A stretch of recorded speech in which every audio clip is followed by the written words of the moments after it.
Hello Raiders, welcome back to my channel pemirsa guys.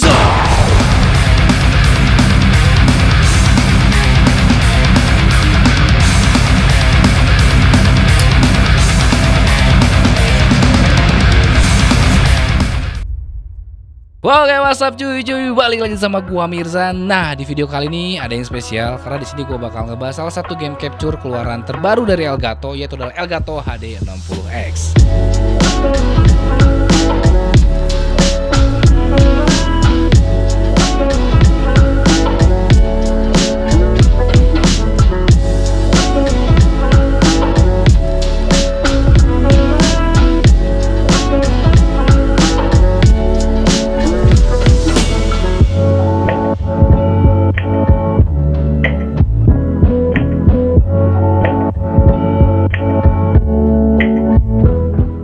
Oke, tapi sebelumnya gue ngucapin terima kasih dulu untuk sponsor dari video ini, yaitu dari Prism Live Studio nih cuy. Nah, buat kalian yang belum tahu apa sih itu Prism Live Studio. Jadi Prism Live Studio ini adalah kayak suatu modifikasi dari platform suatu live streaming seperti OBS ya cuy ya. OBS, Streamlab ataupun Prism Live itu ketiga-tiganya sama.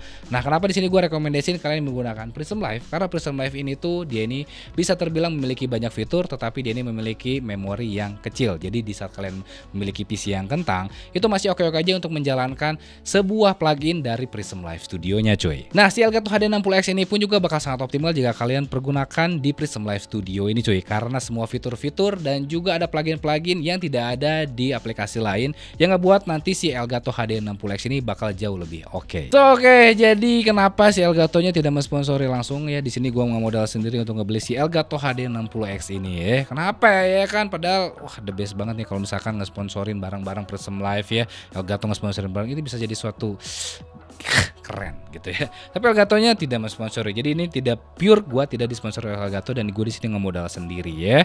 Nah, di sini gua akan bahas semua experience gue tentang Elgato HD 60X ini, dan di sini gua udah coba experience-nya selama beberapa hari ini.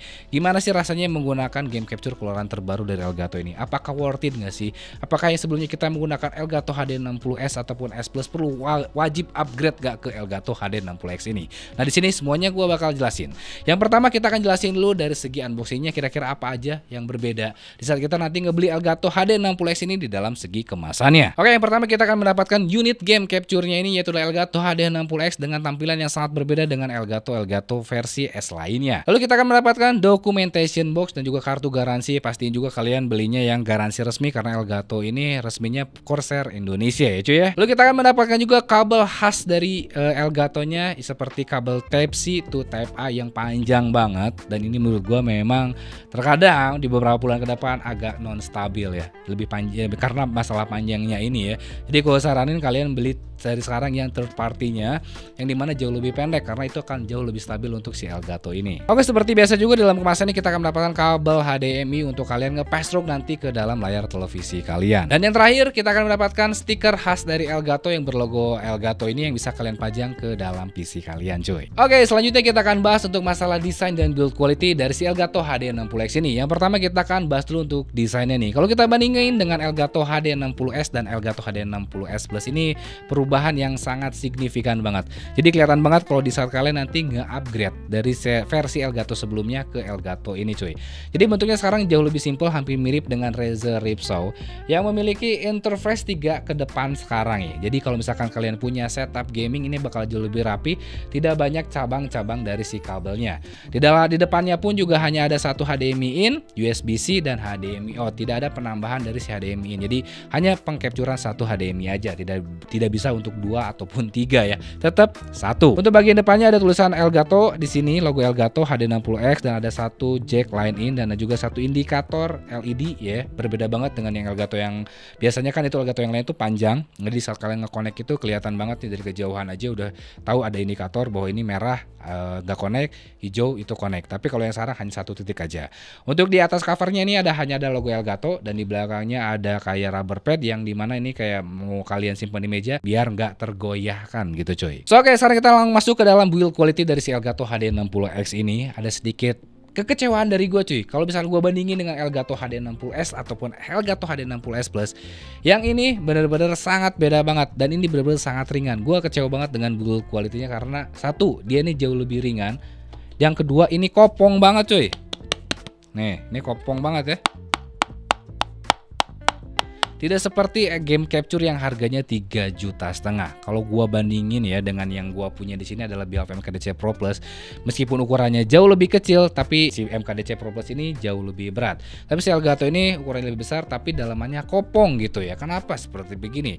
Gua takutnya ini nanti untuk masalah sirkulasi udara yang dihasilin agak kurang baik, dan itu terbukti banget di saat gua pakai di atas 3 jam. Ini Elgato HD60X ini tuh jauh lebih panas dan memang dia tidak ada sirkulasi udaranya. Berbeda banget dengan proses pendinginan di Elgato HD60S dan Elgato HD60S Plus yang menurut gua itu sudah sangat oke, nggak ada rasa panas sedikit pun, nggak dingin. Ya maksudnya cukup dingin. Tapi si yang baru ini Elgato HD60X ini menurut gua cukup panas banget cuy. Dan yang paling gua nyebelin itu dia ini, lihat. Dia bisa melenyek gini cuy. Nih, dia melenyek banget kayak gini. Gue takutnya ini kalau gue keinjak sama gue ini bisa pecah ini cuy ya. So jadi gue pengen aja ada improvisasi karena ini harganya nggak murah ya. Di harganya tuh di 3,5 juta. Dan menurut gue ini untuk harga 3,5 juta terlalu overpriced. Oke, sekarang kita masuk ke dalam spesifikasi dari Elgato HD60X ini. Kira-kira ada perubahan yang signifikan nggak sih? Padahal kalau kita lihat dari desainnya berubah total, tapi build quality-nya yang menurun. Oke, di sini sedikitnya untuk spesifikasi dari Elgato HD60X ini cuy. Oke, yang paling gue suka dari perubahan dari Elgato HD60X ini, yaitu dari masalah outputnya, dari masalah si pastrognya ini. Dari pastrognya ini, dia ini bisa support sekarang di resolusi 2160p di 60 Hz dan di 140p di 120 Hz, dan dia juga support untuk variabel refresh rate dan HDR fitur. Oke, jadi contohnya tuh kayak gimana nih? Contohnya misalkan kalian ini seorang player konsol PS5 nih ya kan. Di saat kalian bermain PS5 dan kalian pengen nge-capture menggunakan Elgato ini, di bagian HDMI outnya ini begitu kalian colokkan ke sebuah televisi yang sudah support HDR, HDR-nya bakal ikut tetap keluar. Berbeda dengan game capture yang pada umumnya yang belum support dari HDR, dia tidak akan bisa menampilkan ke dalam televisinya HDR juga.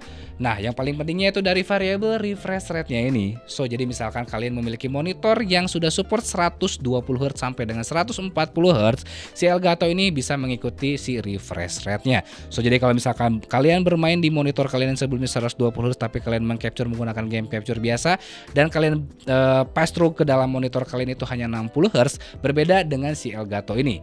Di saat kalian bermain misalkan contohnya game Valorant dan kalian capture pakai Elgato ini dan kalian nge-pass through ke dalam si monitor kalian sudah 140 Hz, layar monitor kalian pun sudah support 140 Hz. Yang nanti bakal gue jelasin di experience si produknya cuy. Oke, yang paling gue suka lagi dari si Elgato HD60X ini tuh dari masalah pengcapturean di layar OBS-nya nih. Di saat kita set di layar OBS-nya, kita bisa nge-capture di 3840 x 2160 di 30 fps. Nah, ini kayaknya diperuntukkan untuk game-game konsol ataupun kamera kalian biar bisa perekaman 4K sampai dengan tidak ada limitnya. Maksudnya tidak ada sampai limit, jadi no limit sama sekali cuy. Cuma sayang banget untuk kalian yang player gaming mobile yang bermain lewat iPhone dan dikonekkan menggunakan digital IV itu belum bisa.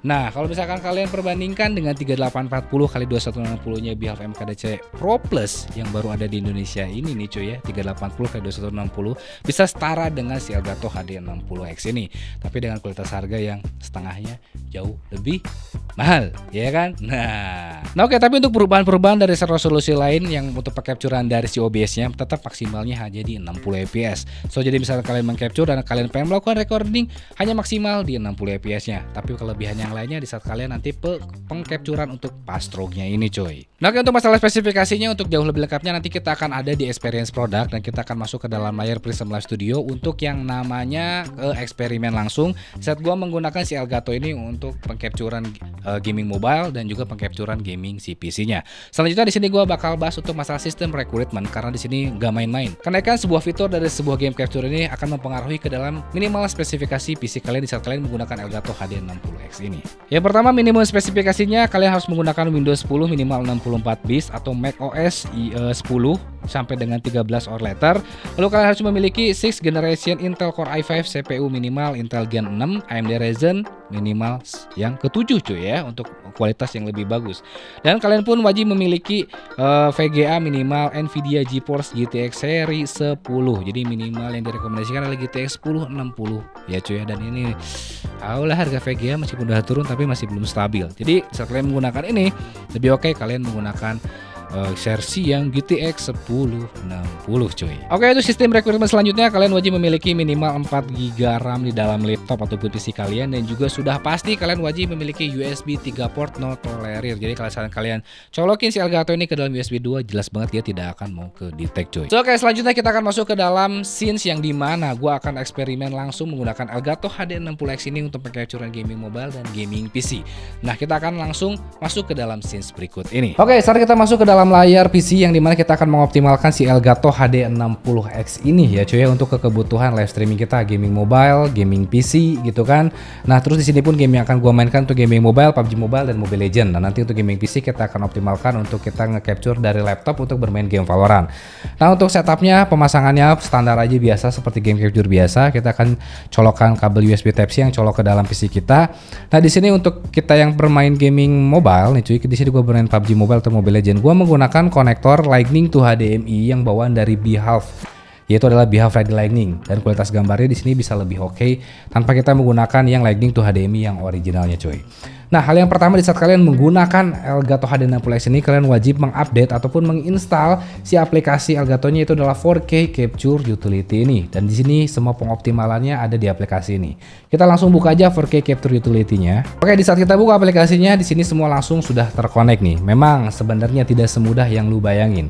Di saat gua pertama kali mengkonekkan, gua harus update dulu si 4K Capture Utility-nya, dan juga gua harus ngecabut pasang si kabelnya baru dia ini bisa terkonek cuy. Memang agak lebih susah.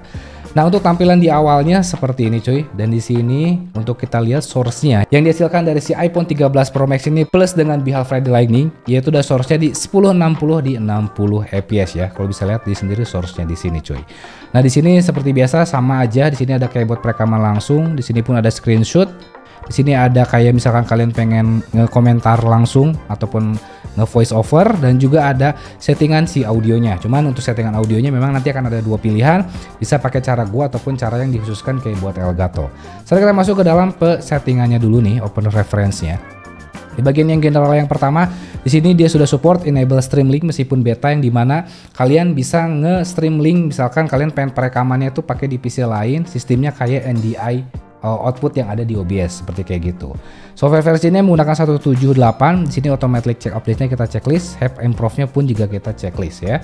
Lalu untuk device-nya di sini capture device-nya sudah tertag, yaitu adalah game capture HD60X dengan format versionnya di 21, 12 di 21. Video inputnya tadi ya source-nya itu adalah di 1080 60 fps. Audio inputnya di sini akan ada dua pilihan, yaitu adalah HDMI audio dan analog audio. HDMI close range-nya di sini bisa kalian pilih mau pakai expand ataupun shrink, cuman gua di sini pakai bypass saja untuk ngetes apakah sih kualitas gambar yang dihasilkan apakah sama real dengan handphone yang kita pakai cuy. Di sini input edit mode-nya gua pasang untuk yang di merge ya, dan edit internalnya di sini ada beberapa kayak banyak pilihan. Maksudnya apa? Di saat kita nanti ngepakai untuk bagian yang outputnya ini ke dalam layar TV kita ataupun monitor kita, si edit internalnya ini tuh bisa mengikuti. Misalkan contohnya kita pengen pakai yang 120 fps for mobile, di sini bisa. Di sini pun juga ada pengoptimalannya kayak buat stream deck kayak gitu cuy. Cuman memang edit internal ini tidak terlalu terpengaruh, mau kalian set default ataupun di 1080 ini pun juga sebenarnya nggak ada masalah. Jika oke, kalian langsung diklik apply. Nah, seperti kayak gini ya. Nah, sama aja kan, nggak ada pengaruh seperti kayak gimana. Untuk bagian di picture-nya di sini kalian bisa ngatur kayak brightness, kontrasnya kayak gimana. Untuk di bagian recordingnya pun juga bisa, kalian pengen recording langsung di aplikasi ini pun juga bisa. Dengan formatnya di sini berbagai macam. Jadi misalkan kalian pengen perekaman untuk recordingnya, kalian bisa up to di 2160 di 60 fps. Jadi kalian bisa melakukan perekaman 4K 60 fps untuk dari source yang hanya sekitaran di 1080. Gitu cuy ya. Bitrate-nya di sini bisa kalian naikin ataupun diturunin ya. Dengan outputnya di sini sudah ada 1080p, outputnya hanya segini. Reduce frame rate-nya bisa kalian checklist, dan flash recordingnya ini bisa kalian checklist ataupun enggak. Nah, tapi kalau misalkan kalian yang memang tidak terlalu, maksudnya tidak terlalu 4K itu terlalu tinggi, kalian gua saranin pakai yang 1440 di 60 fps saja. Nah, video encodernya di sini gue saranin kalian menggunakan versi yang 1060 ya, GTX 1060. Karena di situ akan banyak banget pemilihannya untuk video encodernya. Semakin bagus VGA kalian akan mempengaruhi kualitas gambar dari si Elgato HD60X ini cuy. So oke, selanjutnya di sini untuk audio inputnya di sini ada pilihannya adalah default HDMI Game Capture HD60X ya, ataupun kalian bisa ngepilih si audio inputnya biar kalian gabung langsung jika kalian menginputkan ke line in si Elgato HD60X ini. Input gainnya gue saranin kalian pakainya di range di 50% ke bawah, karena di saat gue pakai yang 100% itu suara in game-nya itu bakal sangat ngaco banget alias kebesaran di saat kita menggunakan nanti di layar Prism Live Studio ataupun di layar OBS-nya ya cuy ya. Dan lebih enak lagi kalau misalkan kalian down to mono down mix, yang dimana kalian viewer kalian nggak akan ngedenger suara kalian stereo tapi lebih ke mono, tapi kualitas suaranya bakal jauh lebih jernih gitu. So oke, sekarang kita akan masuk ke dalam si layar Prism Live Studio untuk mengoptimalkan lagi di saat kita nanti pengen persiapan yang namanya live streaming game. Kita harus di close ya cuy ya, 4K capture utility-nya harus di close. Baru kita buka aplikasi Prism Live Studio ataupun OBS bisa aja. Cuman gue saranin kalian menggunakan Prism Live Studio untuk hasil kualitas gambar si Elgato ini biar lebih oke. Jadi pengaturannya ada di aplikasi tadi dan pengaplikasiannya ada di aplikasi Prism Live Studio ini. Seperti biasa kita klik tanda plus di sini dan kalian pilihnya yang video capture device. Jangan yang Prism kamera. Prism kamera buat webcam, tapi video capture device untuk yang game capture ya. Klik yang video capture device, kita klik yang oke. Nah, di sini kita kasih nama Elgato. Oke, lalu kita klik oke. Nanti di sini akan ada pilihan dua. Yang pertama adalah Game Capture HD60X dan di bawahnya ada Elgato Game Capture HD. Kalian pilihnya yang Game Capture HD60X cuy. Nah, secara otomatis gambarnya langsung tercapture dengan baik di sini. Nah, cuman tampilannya masih flat dan masih nge-default ya cuy ya.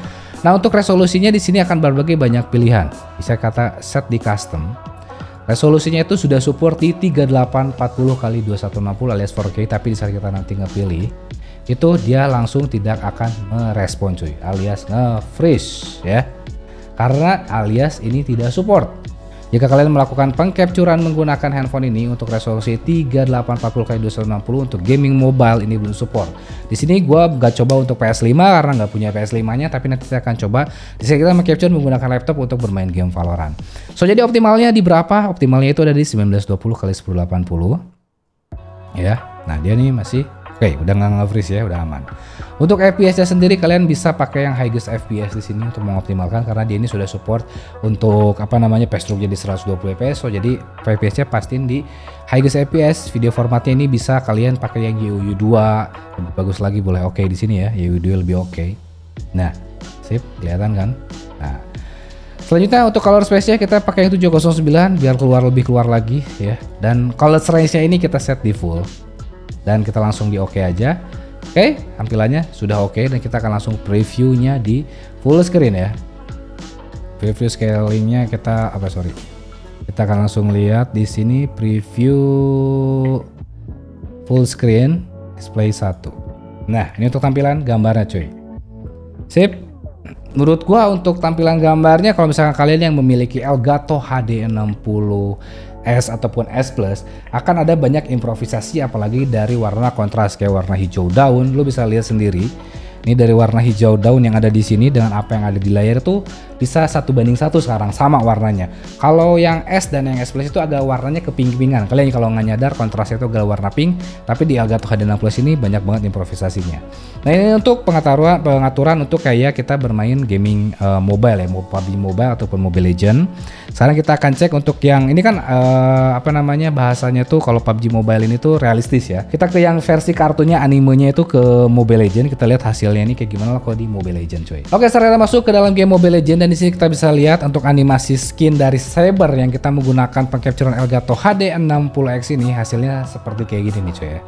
Nah, kayak gini, jadi memang real banget, apalagi kalau misalkan kita kalau range-nya itu tadi di full dan di 709 juga kualitas gambarnya bisa sangat bagus. Jadi banyak improvisasi ya, warnanya nggak terlalu ngeping-ngeping kayak gimana gitu. Kalau misalnya kita pakai yang S atau S Plus di warna sabarnya tuh bakalan beda kelihatan banget. Lu bisa lihat di review gua yang sebelumnya di saat gua nge-review Elgato HD60S itu warnanya memang agak sedikit kabur gitu dia. Tapi di sini menurut gua so far oke, keren banget. Nah, selanjutnya di sini gue bakal coba pengcapturean dan mencoba yang namanya VRR-nya, variable refresh rate, saat kita pengcapture menggunakan laptop untuk bermain gaming PC seperti contohnya game Valorant coy. Oke, saran di sini gue ganti device-nya menggunakan laptop ya. Jadi untuk kebutuhan kayak live streaming dual PC pakai laptop. Jadi kalian main gamenya di laptop tapi live streamingnya pakai yang di PC. Nah, untuk di 4K capture utility-nya ada yang unik dan ada beberapa bug yang menurut gua agak sedikit mengganggu di saat kita pakai untuk kebutuhan live streaming dual PC kayak gini. Contoh yang pertama adalah source-nya yang hanya bisa maksimal tertangkap adalah 1080p di 60, padahal ini adalah laptop gaming yang memang cukup lumayan ya cuy ya, yang seharusnya bisa sampai dengan si resolusinya di 4K, tapi ketangkapnya hanya di 1080p. Nah, saat kita buka setting untuk pengoptimalan di bagian yang device ini, saat gua ngubah yang namanya input editnya menjadi yang internal, dan edit internalnya gue sampai set ke yang 1440p di sini dan gue apply, itu terjadi berbagai macam bug ke game Valorantnya ini dan ke laptop guanya cuy. Nah, jadi resolusinya agak sedikit kacau ya misalkan, terus juga ada beberapa bug lain lagi yang menurut gue agak sedikit ngeganggu lagi di saat kita nanti pengen nge-close si game ini dan pengen masuk lagi. So jadi untuk pengoptimalannya, untuk kayak kita live streaming dual PC apalagi game Valorant ini hanya membutuhkan FPS, gue saranin kalian untuk edit mode-nya di bagian yang internal, dan untuk yang edit internalnya ini kalian set di 1080p 120 for mobile, dan kita langsung klik apply dan langsung di oke aja.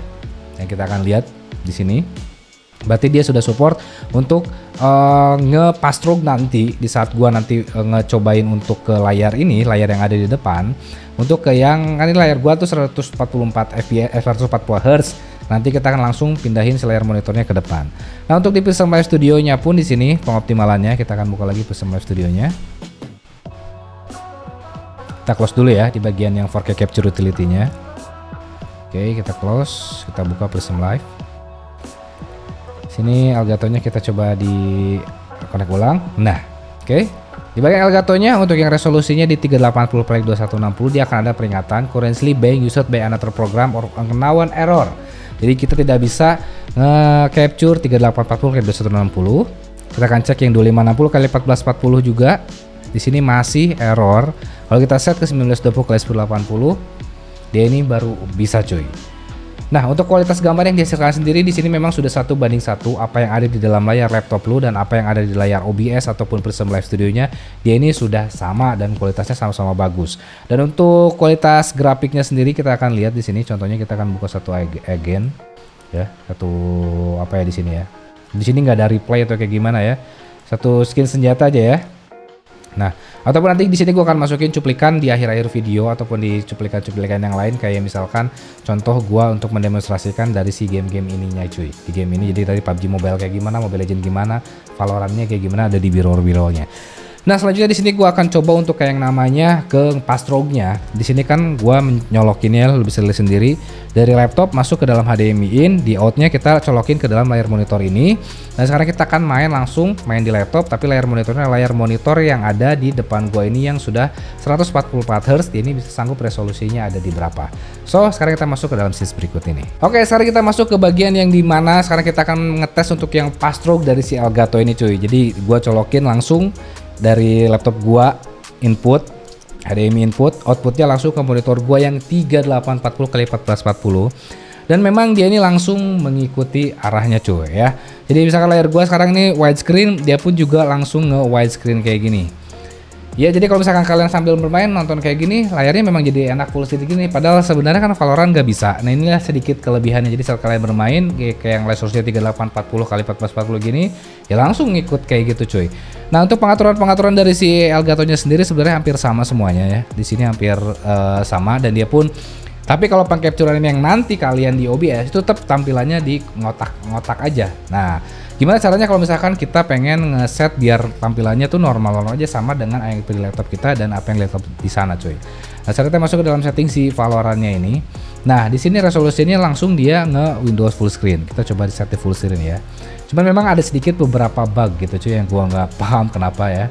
Kita coba langsung apply aja di sini, apakah dia bakal mengikuti ngekotak atau masih tetap nge-wide. Nah, kayak gini ngebugnya cuy, agak sedikit lama banget ini masuknya. Lo bisa lihat sendiri di sini, dan gua tadi pun juga sebelum melakukan testing kayak gini, dia nge-black screen lagi kayak gini, kayaknya kayak nggak kuat. Jadi kita harus cabut lagi si kabel HDMI ininya nih, si Elgato-nya. Ya, di sini harus cabut lagi. Nah, ini kita harus close dulu Valorant-nya ataupun kita minimize gini. Nah, ini baru ada lagi. Kita coba confirm. Nah, confirm, ini layarnya ngeblank lagi cuy. Ya, lalu balik lagi ke layar awal. Sekarang kita colokin lagi. Colokin lagi di sini apply, confirm.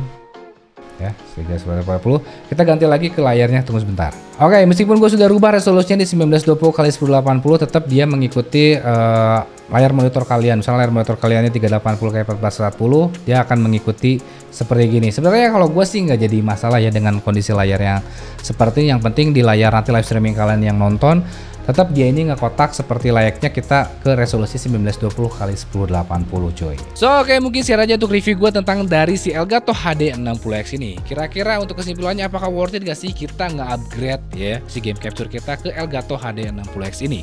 Nah di sini sebagai catatan aja, kalian wajib upgrade kalau kalian memang seorang pemain game konsol ataupun pemain game PC yang pengen di capture ulang cuy ya. Contohnya misalkan kalian pemain game Valorant, main di game PC 1 dan kalian pengen meng-capture di game PC yang kedua. Nah itu fungsinya karena di sini dia sudah bisa untuk yang namanya VRR, variable refresh rate.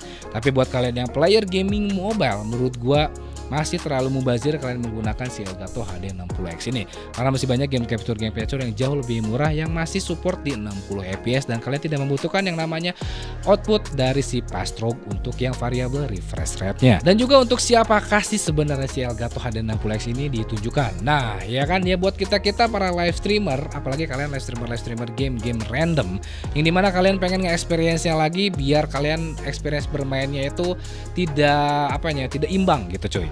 Nah kalau yang bisa untuk variable refresh rate di 120 fps itu kan hanya untuk game capture yang harganya sudah atas 5 juta, tapi dengan harga 3,5 juta lu sekarang sudah bisa bermain enjoy di 120 fps sampai dengan 140 fps.